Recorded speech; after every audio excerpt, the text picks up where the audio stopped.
नमस्कार मित्रों। हम लोग बात कर रहे थे परीक्षा देने में क्या क्या सावधानियां बरतें। मैं अपने आप को राजनीति विज्ञान तक ही सीमित रखूँगा। मैंने पहले चरण में आपको बताया था कि किसी भी विषय में अगर आप प्रतियोगी परीक्षा दे रहे हैं तो पहले 3-4 महीने उस विषय को समझना आवश्यक है और उसके लिए अच्छी पुस्तकें पढ़ें या अच्छे शिक्षक के साथ बैठकर अपने उस विषय को स्पष्ट करने का प्रयास करें। उसके बाद आप नोट्स बनाएं, टेस्ट कर दें, मल्टीपल क्वेश्चंस की प्रैक्टिस करें या कहीं कोचिंग करें या नहीं करें, वो आपकी इच्छा है। तो अगर आपने 3-4 महीने अपने विषय को पढ़ा है तो अब मैं आगे चलता हूँ कि राजनीति विज्ञान के संदर्भ में जो सबसे बड़ी समस्या आती है विषय को पढ़ने के बाद, वो ये आती है कि राजनीति का जो शब्द है उसका अर्थ क्या है, इसमें ही समस्या हो जाती है। मैं बहुत से इंटरव्यूज़ में रहा हूँ, मैंने लिए हैं, प्रोफेसर्स के इंटरव्यू लिए हैं, असिस्टेंट प्रोफेसर्स के लिए हैं, स्कूल टीचर्स के लिए हैं और दूसरे विश्वविद्यालयों में, आरपीएससी में वगैरह, पीएससी में गया हूँ। तो मैंने पाया कि अगर आप एक सवाल पूछ लें विद्यार्थियों से जो असिस्टेंट प्रोफेसर बनना चाहते हैं या जो स्कूल के शिक्षक बनना चाहते हैं कि भाई राजनीति विज्ञान को आप पढ़ाएंगे और आप एमए करके आए हो, एग्ज़ाम पास करके आए हो, राजनीति होती क्या है और आपने कौन सी पुस्तक पढ़ी है राजनीति के बारे में, तो 90% मैंने पाया है कि इसका जवाब किसी के पास नहीं होता। वो रटे रटाए परिभाषाएं बताते हैं कि ईस्टन ने ऐसा कहा है या गार्नर ने ऐसा कहा है या फलाने ने ऐसा कहा है। ये इंटरव्यू में नहीं हम जानना चाहते और इंटरव्यू तक न जाए, इसका अर्थ ये है कि आपने समझा ही नहीं राजनीति क्या है, आपने कोई पुस्तक पढ़ी नहीं है, आपने सिर्फ परिभाषाएं रट ली है। तो मेरा सुझाव है कि अगर आप राजनीति विज्ञान के विद्यार्थी हैं तो जब राजनीति विज्ञान का अध्ययन कर रहे हैं तो सबसे पहले शुरुआत इसी से करें कि राजनीति क्या होती है, इसके बारे में अध्ययन करें। और इसके बारे में बहुत सी जगह से अध्ययन किया जा सकता है, लेकिन 1-2 उदाहरण मैं देना चाहूँगा जो मेरे हिसाब से आपको कम से कम वो तो देखना ही चाहिए। एक किताब है हैरोल्ड लास्की की, इसको देखिए आप, हैरोल्ड लास्की। ये पुस्तक है इंट्रोडक्शन टू पॉलिटिक्स, 1930-31 में लिखी हुई पुस्तक है ये। इस पुस्तक में राजनीति का शब्द का अर्थ इन्होंने माना है, जो कि पुराने ग्रंथों में पुराने विद्वान मानते थे कि राजनीति राज्य से आरंभ होती है, राज्य में समाप्त होती है। तो इसने इस पूरी छोटी सी पुस्तक में जो इसके लेक्चर्स हैं उसको उसने राज्य के चारों तरफ इसको लिखा है।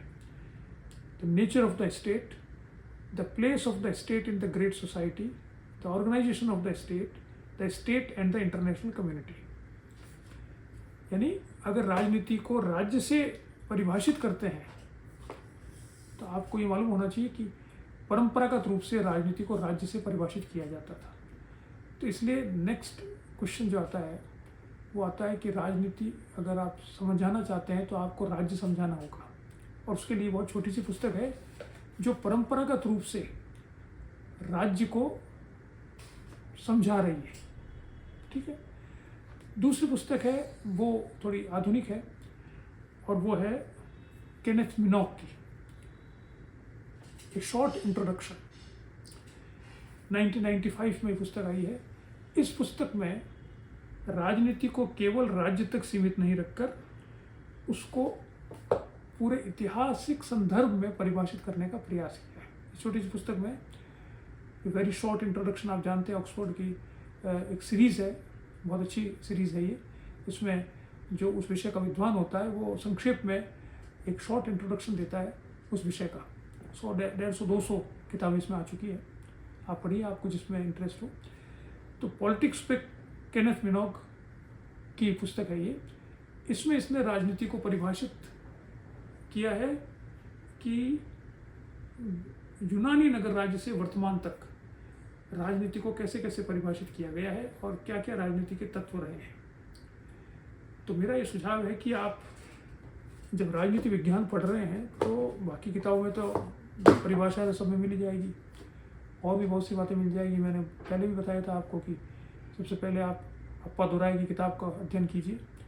उसके बाद अगर आपके पास समय हो, और समय होना चाहिए, अगर आप प्रतियोगी परीक्षाएं देना चाहते हैं सीरियसली, यानी आप कुछ बनना चाहते हैं, उसके लिए बता रहा हूँ मैं।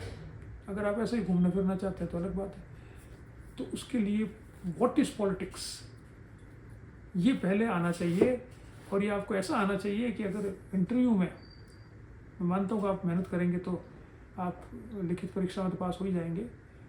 उसके बाद इंटरव्यू में जब पूछा जाए आपसे कि राजनीति क्या होती है, इसी को परिभाषित कर दो। तो इंटरव्यू बोर्ड में क्या होता है कि एक्सपर्ट तो एक होता है या दो होते हैं, बाकी दो मेंबर होते हैं या कोई और व्यक्ति होता है।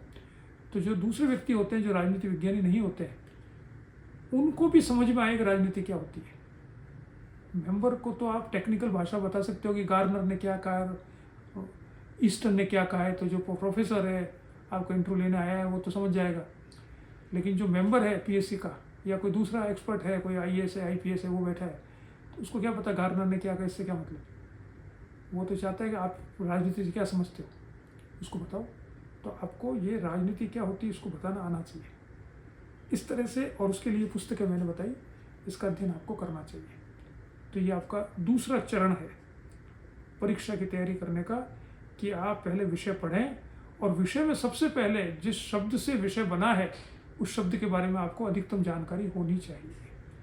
ठीक है।